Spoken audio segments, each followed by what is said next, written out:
Hi everyone, good morning from my little garden and welcome back to মিষ্টি মোর sweet অথই।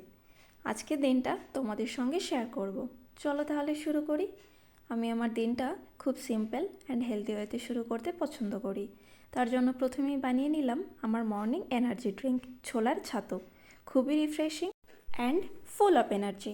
তারপর breakfast time. দুটো ডিম এখানে আমি সিদ্ধ করতে বসিয়ে দিয়েছি, আর তারই সঙ্গে ছিল দুটো brown bread, slightly roasted on gas, layered with creamy peanut butter and topping with banana slices. এই কম্বিনেশনটা আমার ভীষণ পছন্দের, খুবই tasty and totally mood lifting. আর এখানে আমি সামান্য নুন আর ব্ল্যাক পেপার অ্যাড করেছি। ব্রেকফাস্টের পর একটু রেস্ট নিই, কফি নিয়ে বসে কিছু এডিট করি বা পুরো দিনের প্ল্যানটা করি। এই মোমেন্টটা আমার me time. Then comes to the preparation of my lunch. আর আজকের মেনু ছিল আমার খুবই পছন্দের পটল চিংড়ি। তোমরা কারা কারা পটল চিংড়ি খেতে ভালোবাসো অবশ্যই কমেন্টে জানিও। Next shift to the evening.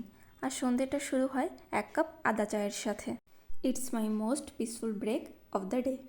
পুরো দিনের ক্লান্তিটাই চলে যায় এই 1 কাপ চায়ের সাথে। আর সঙ্গে ছিল এরকম ঝাল ঝাল চানাচুর। Then time for self groom, a beautiful haircut at the parlour. And finally ব্লগটা শেষ করছি রাতের ডিনারের সাথে গরম গরম ভাতে ডিমের ঝোল। খুবই simple and homely recipe. So that's all for today. Hope you enjoyed spending the day with me. If you have any suggestion please comment. Till then, stay মিষ্টি, stay happy. This is Athoi signing off with love.